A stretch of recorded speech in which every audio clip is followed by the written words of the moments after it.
Saudaraku dan saudariku dimanapun Anda berada, ini ayat sering kali digunakan sebagai klaim paling favorit, khususnya oleh karangan orientalis juga misionaris, sering dipakai, ditebarkan, dan memberikan kesan bahwa Islam ini agamanya tidak memberikan apa-apa, nggak memberikan manfaat, karena nanti percuma juga masuk Islam. Karena ada satu ayat di Al-Quran, yaitu Quran surah 19 Maryam ayat 71 yang mengatakan semuanya pasti akan ke neraka, jadi nggak akan selamat, sehingga itu perlu juru selamat. Nah ini gambaran semacam ini, gambaran yang penting untuk kita luruskan.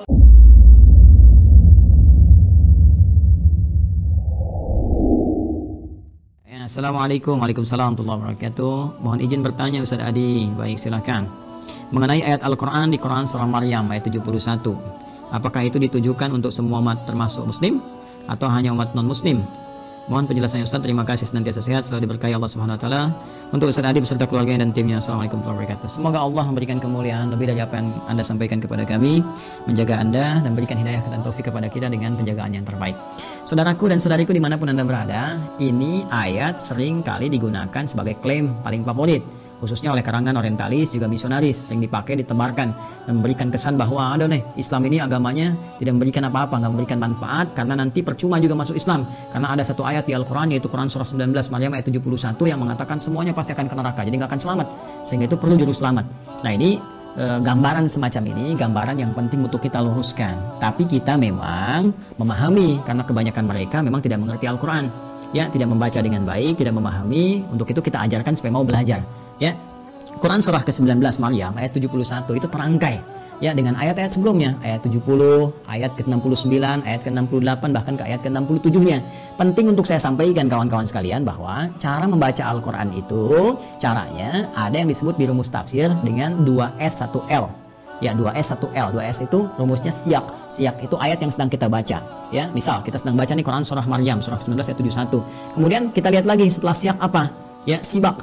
Hubungan dengan ayat sebelumnya, ada nggak korelasinya? Apakah ini satu kesatuan, ya, dari ayat sebelumnya nyambung nih, mengisahkan tentang kisah tertentu, ini loh muaranya seperti ini, atau dia berdiri sendiri, cuma satu ayat aja itu maksudnya, gitu kan? Nah, kemudian ada lihaq itu dengan ayat setelahnya, ayat 72-nya, ya, kemudian sampai seterusnya sampai ke An-Nas. Bahkan nanti ayat 71 nyambung dengan ayat 70-nya, dengan sebelumnya sampai dengan Al-Fatihah. Kemudian digali lagi sampai dengan ke An-Nas. Jadi nggak bisa kita melihat satu ayat misalnya satu ditafsirkan begitu.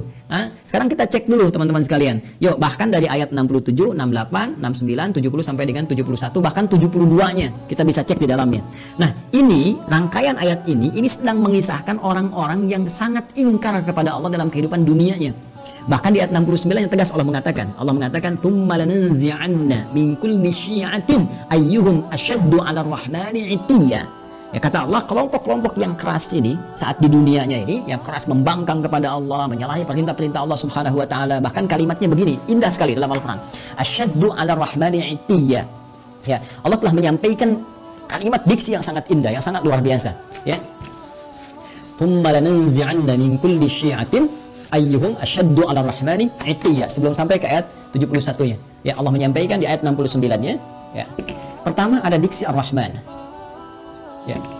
Rahman itu kan sifat kasih yang tanpa batas diberikan bagi setiap hamba, ya, yang menghambakan dirinya kepada Allah sepanjang masih punya waktu kehidupan di dunia. Jadi masih umum nih, universal. Sifat Rahman Allah yang memberikan setiap hamba punya nafas, ya, punya rezeki yang Allah tetapkan. Ya, punya kesempatan untuk sembuh saat sakit. Itu universal. Ya, non muslim kalau sakit bisa sembuh, kalau bekerja bisa kaya, kalau belajar bisa pintar. Itu sifat Rahman Allah diberikan dengan hukum universal kepada setiap hamba. Ya, termasuk kepada orang-orang Islam yang mendekat, meningkatkan kebaikan dan sebagainya. Itu mencakup keseluruhannya. Ya, nanti ada rahim, sifat spesifik rahim, rahmat yang diberikan oleh Allah dalam nuansa akhirat kepada hamba-hamba yang mau bertakwa, yang mau beriman, mau meningkatkan amal saleh. Rahmat Allah dengan sifat rahimnya mengantarkan hamba-hamba itu ke surga. Rahman Allah saat di dunia diberikan pada semua kalangan untuk mau mendekat kepada Allah, termasuk memberikan pemberian taubat bagi hamba yang mau taubat dan hidayah bagi hamba-hamba yang mau kembali kepada Allah Subhanahu wa taala. Jadi kalau ada orang pernah bergeser jauh dari Allah, ingin balik lagi, taubat dia, ya, kemudian syahadat kembali, itu mendapatkan rahmat Allah dengan sifat Rahman-Nya. Nah, Allah sudah mengatakan di ayat ini, kata Allah, perhatikan, "Hei, aku ini Rahman, telah memberikan kepadamu segalanya sebagai bekal kehidupan saat engkau di dunia. Ya, engkau sakit aku sembuhkan. Engkau berbuat salah aku maafkan. Engkau mau taubat, aku terima taubatmu. Engkau mau istighfar, aku ampuni. Engkau butuh, aku berikan jalan. Saat kau sulit, aku mudahkan." Tapi dengan semua pemberian itu, engkau begitu keras. Ya, asyaddu 'ala rahmani 'itiyya. Ada kalimat asyad. Allahu akbar. ada kalimat itiyah. Ya, ini kan pembangkangan yang sangat luar biasa. Ya. Jadi kasih yang Allah berikan begitu dalam itu dibalas dengan pembangkangan yang sangat keras. Ya, sangat dahsyat. Bahkan sampai menuduh Allah Subhanahu wa taala. Ya, sampai melecehkan Allah Subhanahu wa taala. Ya, ketika bermaksiat kan melecehkan Allah, ya kan? Ketika bermaksiat kan menentang Allah, sampai menentang Allah. Ya, Allah bilang jangan mencuri, mencuri, kan menentang namanya. Jangan berselisih, berselisih. Jangan gosip, gosip. Ya, coba lihat, bahkan menuduh Allah. Ada yang mengatakan Allah punya anak, Allah punya syarikat, Allah punya macam-macam, gitu kan? Nah, itu kan dahsyat, kata Allah. Ini saya sudah berikan sayang, diberikan kesempatan untuk kembali kepada Allah, masih bersikap seperti ini. Dan dia memilih bertahan dengan keburukannya sampai wafat. Ya, sampai wafat. Itu Allah buka, saking sayangnya Allah diberikan kesempatan. Ya, sampai nyawa belum sampai ke kerongkongan, masih ada peluang untuk taubat. Dibuka seluas-luasnya. Bahkan diturunkan Quran surah ke-39. Quran surah ke-39 di ayat 53. Az-Zumar ayat 53. Qul ya ibadiyalladzina asrafu ala anfusihim la taqnatu min rahmatillah. Tuh. Qul ya ibadiyalladzina asrafu ala anfusihim. Katakan Muhammad SAW pada setiap hambaku yang pernah berbuat israf. Israf itu berlebihan, lebih. Jadi udah nggak kerukur lah. Ya kalau dalam konteks keduniaan misalnya ya ke pernikahan prasmanan sampai nambah 9 kali itu israf. Ya, ada israf dalam berbuat dosa. Mohon maaf, bukan cuma bohong, sombong, ya, dan macam-macam. Jadi kalau orang lain pernah berbuat dosa, dia kayaknya belum cukup. Nah, itu israf namanya. Kata Allah, dalam setiap perbuatan dosa pun yang engkau kumpulkan, selalu ada jalan dan secercah cahaya aku berikan, supaya engkau mau kembali. Jadi sebelum nyawa sampai ke kerongkongan, karena itu diperdengarkan. Ya, ada adzan, ada suara-suara kebaikan, orang baca Quran. Kok tiba-tiba lewat masjid, padahal Anda bisa lewat jalan yang lain. Kenapa kok lewat masjid? Kenapa kok tiba-tiba mampir ke ceramah ini? Anda ditugasi jadi bazar misalnya, tapi mampirnya ke ceramah ini. Ya. Kok tiba-tiba bisa datang gitu kan? Kok tiba-tiba bisa Anda klik yang muncul tausiah, klik yang muncul status kebaikan. Itu kan hidayah namanya. Jalan. Kalau Anda mau kejar, Anda mau dapatkan, diberikan oleh Allah petunjuk. Tadi saya katakan rahmat Allah yang diberikan dalam konteks keduniaan yang sangat luas disebut dengan Rahman. Rahman ya Rahman, Rahman ya Rahman ya Rahman. Qulid Allah awid ar-Rahman. Quran surah ke-17 ayat 110. Ya, panggil Allah, panggil ar-Rahman untuk mendapatkan rahmatnya. Kata Allah jangan putus asa. Ya, tapi orang-orang ini mempertahankan keburukannya sampai dia wafat.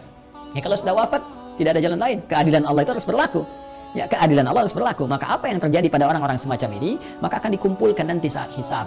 Dikumpulkan dengan para setan-setan yang membangkang. Ya, karena ayatnya jelas mengatakan, ya, lanahsyurannahum, kami akan kumpulkan mereka wasyayatin, dengan para setan-setan yang membangkang di ayat sebelumnya. Ya, maka dikumpulkan mereka itu, setan kan membangkang. Ya, setan membangkang, menggoda anak cucu Adam, bahkan bersumpah ya di hadapan Allah Subhanahu wa taala akan menyesatkan anak cucu Adam, memberikan angan-angan kepada mereka. Quran surah keempat An-Nisa ya dari ayat 116, 17, 118 sampai dia mengatakan ya ketika Allah mengatakan la'anahullah qala la attakhidanna min ibadika nasiban mafruḍa wa la udhillannahum wa la umanniyannahum. Kami akan sesatkan mereka, berikan pada mereka angan-angan dan sebagainya. Gitu kan? Nah, ini dikumpulkan bersama para makhluk yang pernah bermaksiat, kalangan iblis, kalangan setan-setan, dan orang-orang yang semacam ini yang terpedaya dalam kehidupan dunianya dan gak mau tobat, mempertahankan keburukan. Itulah yang digiring kemudian untuk mendapatkan keadilan Allah Subhanahu wa taala dengan perbuatannya, dan kemudian mereka dikumpulkan dan masukkanlah ke dalam neraka jahanam sebagai akibat dari perbuatan mereka dengan keadilan Allah Subhanahu wa taala. Allah memberikan kesempatan sampai titik akhirnya. Ya, tapi mereka tidak memanfaatkannya. Tapi kalau sudah selesai kejadiannya, tuntas kemudian dengan wafatnya, maka sifat keadilan Allah mesti berlaku. Karena Allah punya sifat al-adil, maha adil. Ya, maka dengan sifat kemahaadilan ini mesti diberlakukan keadilannya. Bagi yang baik dapat balasannya di surga, ya, kebaikan-kebaikan rahmat Allah. Bagi yang salah, apakah dia punya iman atau tidak? Apakah punya bekal kebaikan atau tidak? Karena kunci kebaikan di akhirat itu iman dulu. Ya, awas, beda, jangan lihat konteks dunia karena timbangannya beda. Antara dunia dengan akhirat semua punya mekanismenya, semua punya aturannya. Dunia apa saja bisa Anda kerjakan sepanjang Anda mau berkreasi. Akhirat punya aturan tersendiri. Maka kunci kebaikan disebut dengan iman. Pertama dilihat ada iman atau tidak. Dari imannya ada kebaikan atau tidak. Kalau dia beriman berbuat baik, ternyata berbuat salah juga, maka perbuatan baiknya akan menutup yang salah-salahnya dulu. Kalau sisa baiknya dapat rahmat Allah, masuk surga. Kalau seimbang, tunggu di Araf. Ya, di Araf, makanya ada surah ke-7, surah Al-A'raf. Dari ayat 45 sampai dengan 49 disebutkan kisah orang-orang yang seimbang amalannya, amal baik dengan buruknya 50%. Maka mereka menunggu di tempat yang tinggi ya sampai hisab selesai. Terlihat keindahan surga, pengen cepat ke sana. Ya, tapi terdengar jeritan neraka tak mampu melihat sehingga mereka memohon rahmat Allah, ya Allah rahmatmu, ya Allah rahmatmu. Maka Allah dengan rahimnya tadi, rahim, memberikan rahmat kepada mereka, maka mereka dimasukkan ke dalam surga setelah hisab selesai. Ya, kalau sehari berarti 1000 tahun nunggu di situ. Ya, tapi ternyata kalau jelek ini, jeleknya banyak, 50,0001%. Ini 49,9999. Maka dilihat nanti, apakah ada peluang mencintai Rasulullah, dapat syafaat, apakah ada dekat dengan Ahlul Quran, apakah pernah nanti ada kaitan-kaitan. Dicari sampai dia punya peluang untuk menutupi salahnya ini, sampai punya peluang. Ya, sampai punya peluang, itu rahmat Allah. Sampai Allah kemudian memerintahkan malaikat, cek lagi coba ada amalan sunnahnya atau enggak, cek lagi ini, cek lagi itu, sampai sempurna. Allah Maha tahu, tapi untuk memberikan keadilan supaya dibuka.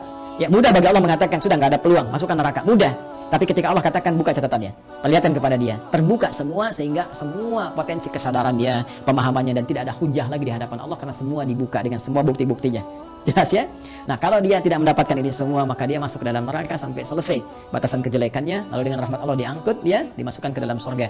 Ya, diselamatkan dia, kemudian dimasukkan ke dalam surga. Tapi orang-orang yang memang ingkar dari awal, tidak punya iman, bertentangan, kemudian bahkan mempertentangkan Allah Subhanahu wa taala, maka orang-orang semacam ini akan kekal di nerakanya seperti Allah janjikan. Karena itu kalau masih punya kesempatan, perbaiki diri kita. Dan ingat ya, kalau membaca Quran, belajar Quran, maka belajar kepada yang ahli Quran. Jangan orang nggak pernah baca Quran, dia dengar, kemudian penjelasannya. Dia aja nggak ngerti Quran, bagaimana Anda bisa mendengar tafsirnya?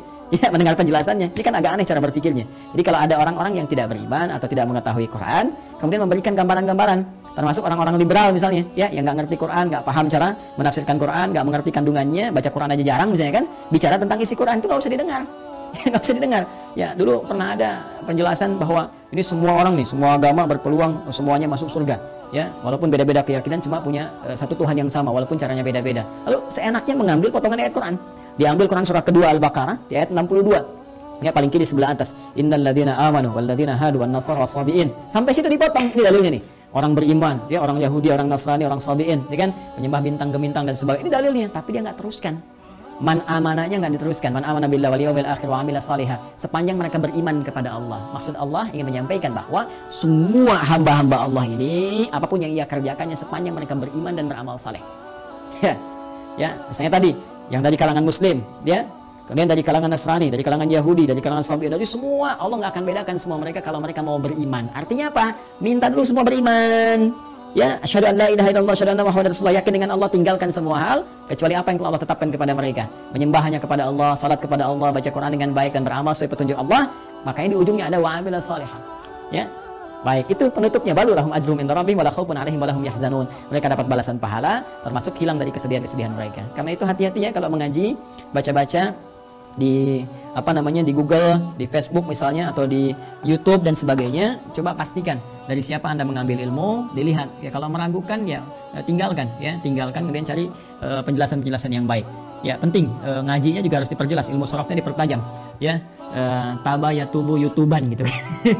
Ini tasrifannya di Fasbaka Yufasbiku Facebookan. Nah, itu konteks kekinian yang harus diperbaiki. Jadi saya tegaskan sekali lagi, yang Quran surah ke-19 Maryam ayat 71 itu tentang menyinggung tentang orang-orang yang bermaksiat dan tidak mau tobat, yang keras pertentangannya kepada Allah Subhanahu wa taala, sampai diberi kesempatan sampai dia menjelang wafat pun tetap tidak mau bertobat. Maka muaranya adalah muara keburukan saat di akhirat, dikumpulkan di neraka jahanam bersama para setan juga yang pernah kemudian bermaksiat selama dalam kehidupannya kepada Allah Subhanahu wa taala. Itu maksudnya, ya, itu maksudnya. Jadi ini pengingat juga kepada kita, sepanjang kita hidup maka kita persiapkan dengan baik ya. Ini penjelasan Al-Qur'an ya, penjelasan Al-Qur'an. Nah, kalau nanti ada penjelasan misalnya di buku-buku lain atau keterangan lain, yaitu gambaran-gambaran yang bisa kita uji. Ya, Al-Quran itu menawarkan dengan sangat indah. Satu-satunya kitab di muka bumi yang membuka penawaran kepada setiap hamba untuk bisa, silahkan datangkan semisal Al-Quran, silahkan kaji. Satu-satunya kitab di muka bumi, kaji otentisitasnya, dijelaskan langsung, kaji otentisitasnya, ya, kaji apakah ini buatan manusia atau ini firman Allah Subhanahu wa taala. Silahkan lihat dari berbagai unsur, ya, dari unsur sastranya, unsur kebahasaannya, unsur isinya, muatannya dan sebagainya. Itu satu-satunya kitab di muka bumi yang membuka peluang kepada setiap hamba, bahkan menawarkan kalau nggak mampu sendiri, panggil dari kalangan jin, panggil dari kalangan yang lain, bisa nggak datangkan semisal Al-Quran. Satu-satunya kitab di muka bumi. Silakan tunjukkan pada saya kitab mana di muka bumi yang menawarkan, ya, bahkan bukan hanya kepada pemeluknya, kepada siapapun di muka bumi untuk memeriksa kebenarannya, kecuali Al-Quran. Karena itu mengaji Al-Quran harus menggunakan pendekatan-pendekatan hukum-hukum, ya, dan dasar-dasar keilmuan yang benar, ya. Allahu taala a'lam bishawab.